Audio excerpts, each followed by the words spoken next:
if we could take a look for a minute as to what is happening in our own circle in the last few years, and I know it's not pleasant to discuss, but sometimes ha'emes niten le'omer, maybe we will be able to walk away with something positive here this evening.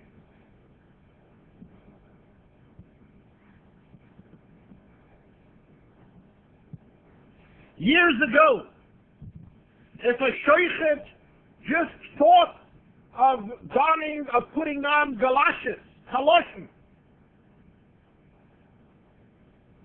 he was already removed from shchita. We didn't trust this individual any longer to be our shochet.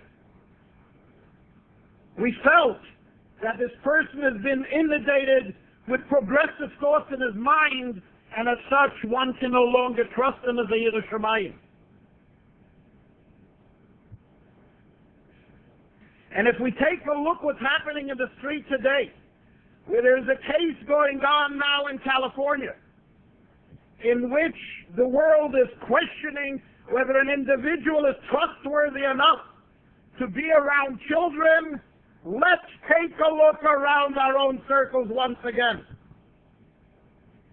Thoughts have entered the minds of young life.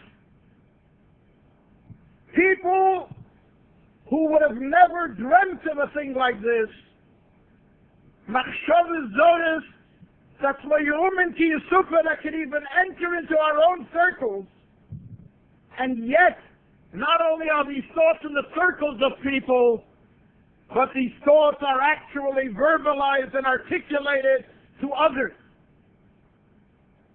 And this contaminates the mind of our youth.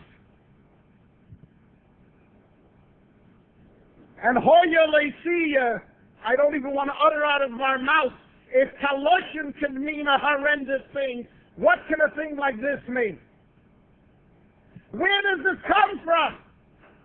How do people think of these kind of a things to utter these things out?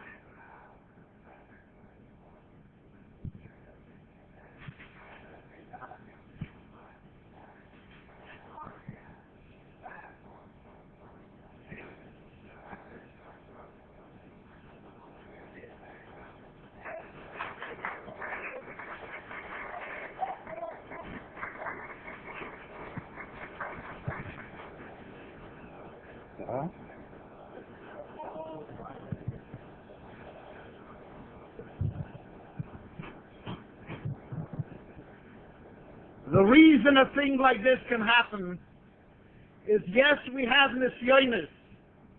Yes, we're going through what others may look at turbulent times.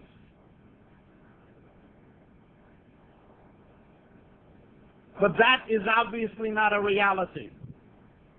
If anybody viewed the video that was shown over here in the beginning of this evening, where the Rebbe makes it very clear that our Rebbe chai v'kayos, as the Rebbe left, and as we all know the Sikha in which the Rebbe speaks, and the Rebbe spoke in regard to the slogans to the Chai Tevet, and the Rebbe says in that Sikha, the person came to him and told him that he lived in New York, Tovshin Yud, and he witnessed what took place in Tovshin Yud, and he witnessed the Levaya, the Rebbe says. And he said to the Rebbe that the Friedrich Rebbe is already in Gan Eden for 35 years. The Rebbe, with a very stern, firm tone, said, as Azazach can no sagen einer, der guckt auf den Rebbe mit fleischige grobe Augen, wer guckt auf seine Geld in Bank. A person can only translate this only if he looks at the Rebbe the same way as he looks at his money in the bank, in a very physical way. And the Rebbe went on to say that it is not true because for the last 35 years, the Rebbe is chai v'kayom, the Rebbe is becoming more healthier, more energetic, and more prosperous in terms of his activities. And the Rebbe concluded then by saying, therefore, Nobody, neither a court nor a Rav, can come and say and discuss a Tavoah or Yerusha because the Rebbe is physically alive. This is not an issue of a bunch of wilde chayes that all of a sudden came along and started talking about the Rebbe Chai Zekayah. This is not a wilde Zach that a bunch of young people have thought up some new Mishigatzen that Shalei Shoah Rabbeinu. This is not the case. The Rebbe himself spoke about these things. The Rebbe himself is the one that said all these things, and if anybody would follow the sichos of the Rebbe all along, would have known that the Rebbe is the one that said that a Rebbe is Atzmus Lubavitch Beguf. All that one has to do is open up a sicha, and I'm only going to give it the first time that it's in the Kut Sichos at least. If anybody opens up Chelik Beis of Likut Sichos, the Sichos of Simchas Torah, you take a look over there, the Rebbe brings the Sichos from Tov Shin Yud Aleph, in which the Rebbe brings the story of where Rav Gershon Kittevel, who was the brother-in-law of the Baal Shem Tov, was corresponding with the Baal Shem Tov forth and back. And the Rebbe in the Sichos says that the Baal Shem Tov writes to Rav Gershon a letter, and in the letter he writes in present tense about a story that did not take place for another 25 years. And the Rebbe says, how could he have rewritten this letter in present tense? The story didn't happen for 25 years. And the Rebbe answers, because tzaddikim doimim levoiram, they are beyond the limitation of time and space. They are not actualized as we are in the finite world. Therefore, 20 years later, and today is the same thing, and they can write in a Loshen Hoize in a present tense.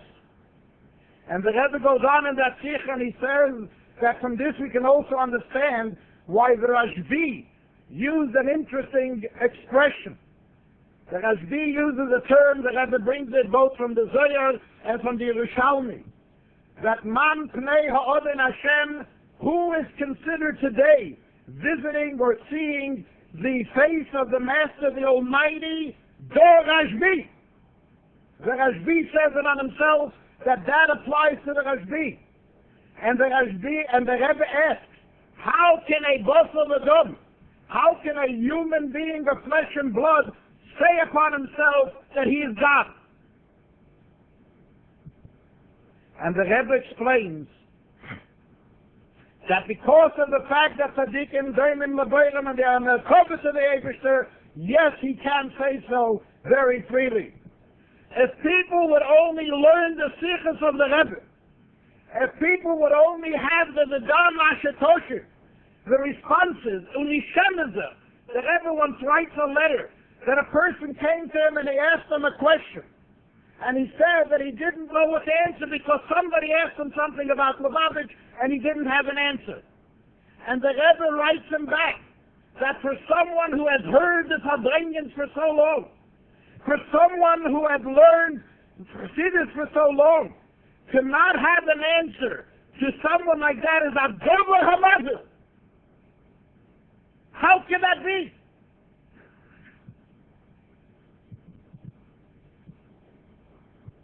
And therefore, the answer is very simple.